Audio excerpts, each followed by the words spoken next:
Thank you, Mr. Massey. If only Mom were here to hear that. That's really what would be great. And he is right. These elections this year are important, substantive issues that you might not be able to tell from the campaign ads, but it is an incredibly important year for us. That being said, I want to thank all of you for being here for this second conference that the Chamber has put on healthcare reform. I think this partnership with the Chamber, this public-private partnership, really is ideal, because I can tell you we can talk about things in government, but it's what you do in the private sector that's going to make the difference. Now, the question that I'm asked most of the time when I start out talks and with groups is, what are you going to do when the Supreme Court rules? Well, what I would like to tell you is that it's the wrong question. The wrong question. The question is, what are we going to do with a $14 trillion federal debt? That will make moot whatever the Supreme Court decides if we can't afford it. How are we going to solve those problems? What are we going to do with an unhealthy aging workforce? Virginia in 2020 is supposed to look like Florida does today. How are we going to have an economy in Virginia that works? How are we going to take care of all these people with their problems? And those are the real questions. What the Supreme Court decides is important directionally and will affect a lot of what we do over the next few weeks and few months and even maybe the next year. But at the end of the day, you can't defy the laws of gravity, unfortunately. You can't defy the laws of economics. We are in a competitive international system. The challenges in China now mean they're going to want their money back sooner rather than later. We're watching Europe struggle with some of the same issues we do, but from a different perspective. Economically, this is a very challenging time. We have an opportunity in this country to keep this another American century if we can step up to the task economically. I believe that having a strong, healthy population, i.e. workforce, is a critical part of that, and I believe that the private sector is going to have to get us there, because what I'm seeing across the Potomac Ocean is not particularly optimistic. Now, why do we have to look at innovation and health reform? You all probably know, since you're sort of the choir, we're spending 18% of the gross domestic product right now on healthcare and healthcare-related services. 18%. Now, back when I was practicing orthopedics a few years ago, I used to think, that's great. What do you want to buy with 18% of your economy? We ought to be spending more. Well, there's a problem with that. And the problem is that the next country with spending in terms of percent, the gross domestic product, the next highest country is a little European nation named Switzerland. You know how much they spend? 11.5% of the gross domestic product. We're spending 6.5% more of our gross domestic product than Switzerland is. Oh, by the way, Switzerland's covering everybody too. Now, let me get a perspective on that. 3.5% of the gross domestic product is our entire United States defense spending. We are spending in excess of Switzerland almost twice our United States defense budget. I don't think we can trim defense spending, and by the way, harm the Virginia economy, and solve problems with health care, much less Social Security and some of the other promises that have been made that cannot be kept by our federal government. Just can't happen. Can't defy the laws of gravity, won't defy the laws of economics. We have a problem. We have to solve it. There will be innovation involved in this, and it will be challenged and it will be changed. And I'm absolutely sure of that. And I think that what we are doing here in the Commonwealth takes us down that path. You know about the Virginia Health Reform Initiative. You know that in Medicaid, we are looking to coordination of care. We're expanding Medicaid managed care into all populations, all areas of the state, trying to make that work better, to wring better value out of the system. In the insurance area, we did elect in Virginia to support or to enforce the insurance law changes that were required by the PPACA. One of our challenges will be what happens if those go away? How do we address a situation which is not improbable that the mandate goes away, but we have guaranteed issue? We are told by our colleagues in the insurance industry and actuaries that that would raise the price of individual premiums 15% in Virginia. The problem with healthcare and insurance is it costs too much. So how does raising the price help us? It doesn't. So we're going to have to look creatively depending on what the Supreme Court does about things like open enrollment periods and actual limits on when people can apply, so that you don't just swipe your card on the way into the emergency room or to your cancer treatment. We've got to deal with things like that as we go forward. That'll be a big topic that we'll be discussing this summer, depending on what the Supreme Court does. We are well along in our planning for health benefit exchanges. The gentleman who ran the program for the feds up until last November, Joel Ario, will be in next week to speak with the Virginia Health Reform Initiative. And Joel has told me, having been here, he said, you all are further ahead in your planning than states that have taken implementation money and have spent millions of dollars. We are making good decisions about how an exchange would be run, how we would do eligibility enrollment, how we would be doing plan management, our essential benefit package, and I will give you a clue. I can't say for sure, but I highly suspect that the Virginia Health Reform Initiative will recommend a modified version of the Anthem Small Group PPO plan to fill that void. Now, the General Assembly is going to have to take that information and make it happen, but that's likely what you're looking at in the business world for your option.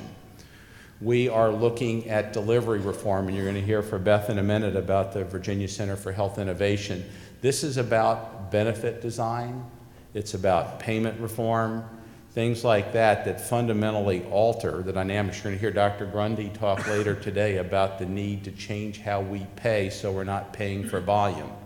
We need you to help. We need you, when you buy your insurance coverage for your employees, to ask for something different.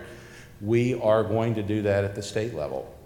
I don't know whether Sarah Wilson from DHRM is here today, but we are going to be doing that as we go forward. Workforce is another area we're addressing.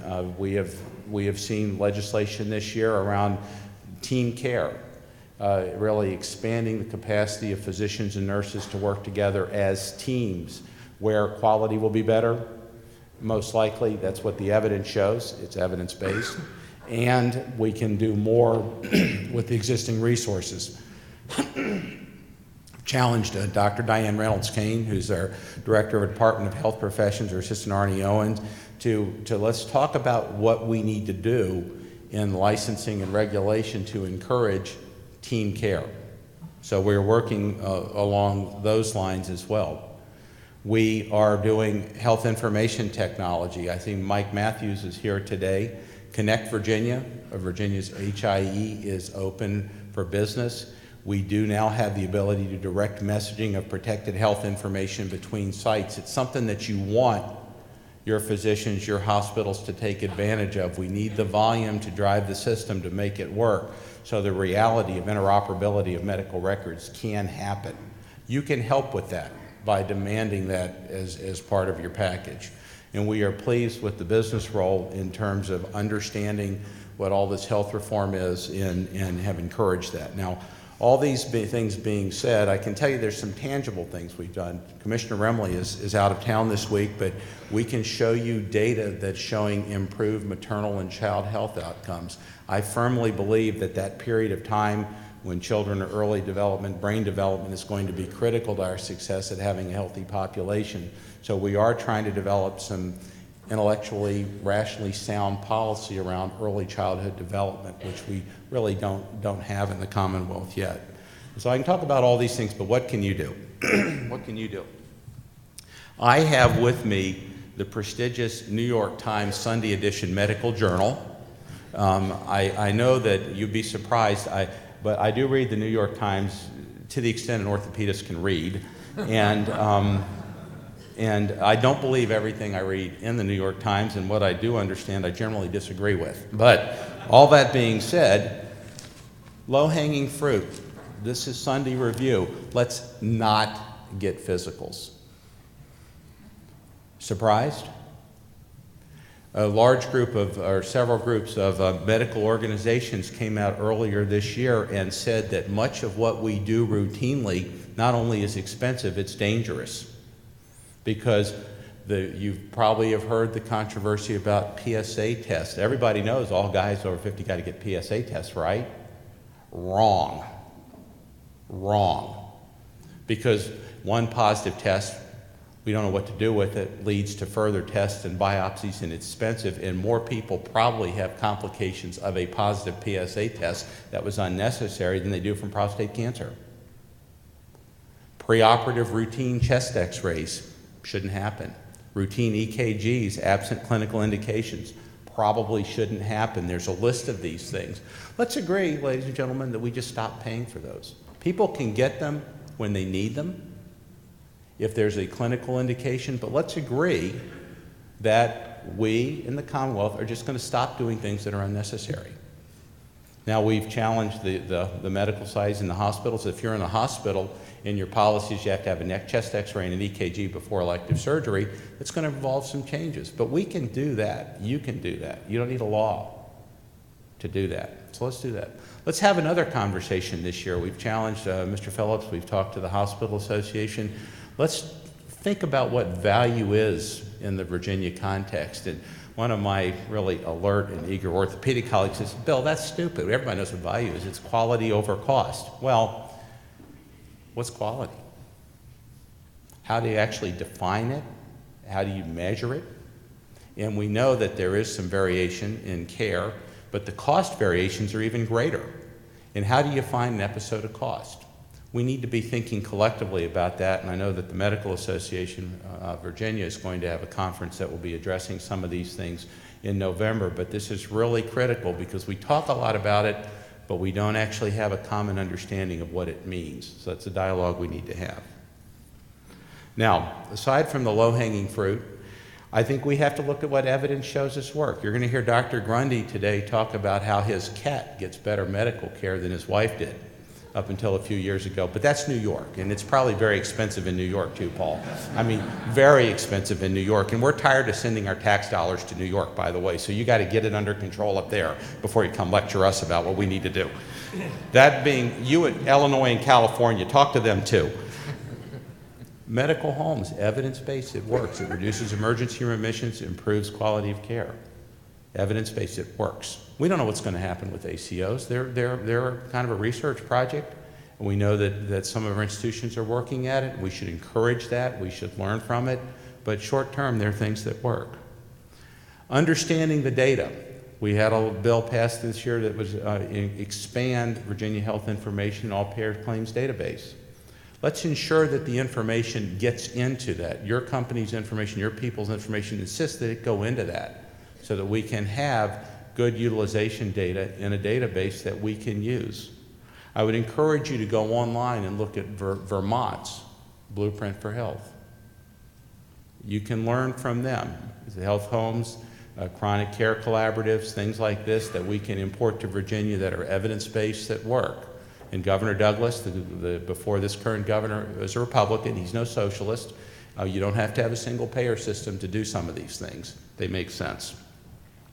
I mentioned the HIE, the Health Information Exchange. Use it.